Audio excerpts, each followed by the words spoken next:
Okie dokie. Some interesting.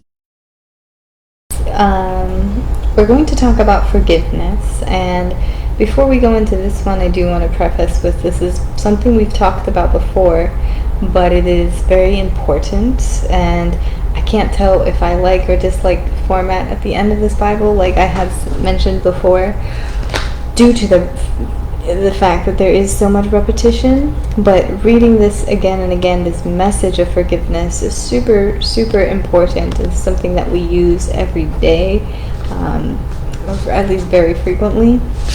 But let's go ahead and start out with a quote, and this quote is great to lead into this topic of forgiveness. There is so much good in the worst of us, and so much bad in the best of us, that it hardly becomes any of us to talk about the rest of us. This is from Good and Bad, attributed to Edward Wallace Hodge, 1849 to 1925, but disclaimed by him and to many others, anonymous.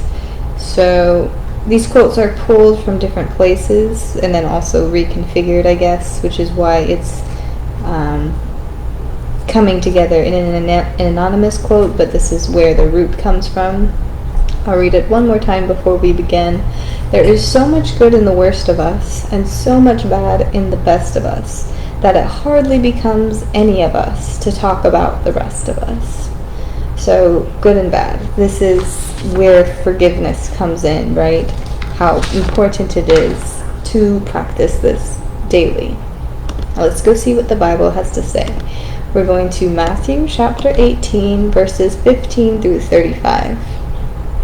If your brother or sister sins, go and point out their fault, just between the two of you. If they listen to you, you have won them over. But if they will not listen, take one or two others along, so that every matter may be established by the testimony of 2 or 3 witnesses. If they still refuse to listen, tell it to the church. And if they refuse to listen, even to the church, treat them as you would a pagan or a tax collector. Truly I tell you, whatever you bind on earth will be bound in heaven, and whatever you loose on earth will be loosed in heaven. Again, truly I tell you, if two of you on earth agree about anything they ask for, it will be done for them by my Father in heaven. For where there are 2 or 3 gather in my name, there I am with them. Let me repeat that last line. I fumbled a little bit. For where 2 or 3 gather in my name, there I am with them. Then Peter came to Jesus and asked, Lord, how many times shall I forgive my brother or sister who sins against me? Up to 7 times? Jesus answered, I tell you not 7 times, but 77 times. Therefore, the kingdom of heaven is like a king who wanted to settle accounts with his servants. As he began the settlement, a man who owed him 1,000 bags of gold was brought to him. 10,000, my apologies. 10,000 bags of gold was brought to him. Since he was not able to pay, the master ordered that he and his wife and his children and all that he had be sold to repay the debt. At this the servant fell on his knees before him. Be patient with me, he begged. I will pay back everything. The servant's master took pity on him, canceled the debt, and let him go. But when the servant went out, he found one of his fellow servants who owed him 100 silver coins. When the servant went out, he found one of his fellow who owed him 100 silver coins. He grabbed him and began to choke him. Pay back what you owe me, he demanded.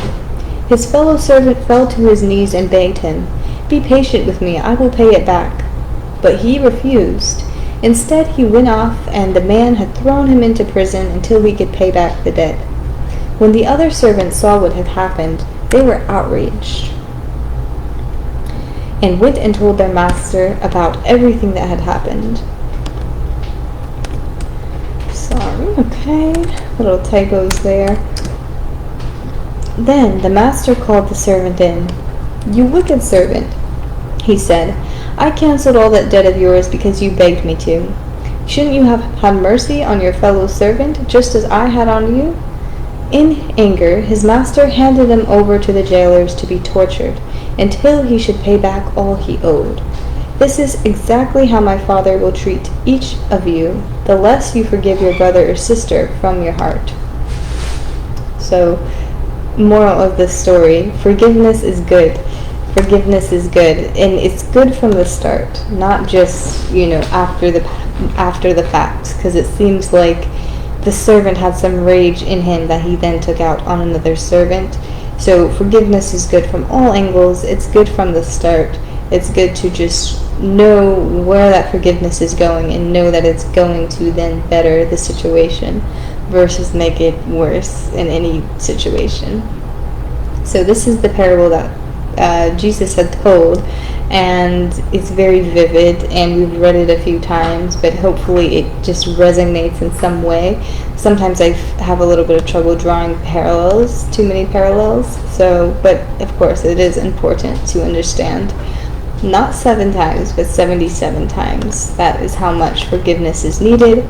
Therefore, that forgiveness will turn upon you. So, the more you judge, the same stick will be measured to judge you as well. Something along those lines was also said. So, very, very important. Forgive first so that forgiveness comes back to you.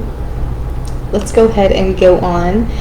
We are going to start a new video because we're going to Jesus teaches on the kingdom of heaven. And we did in fact read a lot of these parables, but we'll read them again because they are so pleasant and awesome. Again, just very short readings here. I believe that's it. I actually might have one more topic before we move on to tomorrow. But yes, let's go ahead and read about the parables. I didn't read this already, right? No. Okay, I'll be back. Bye-bye.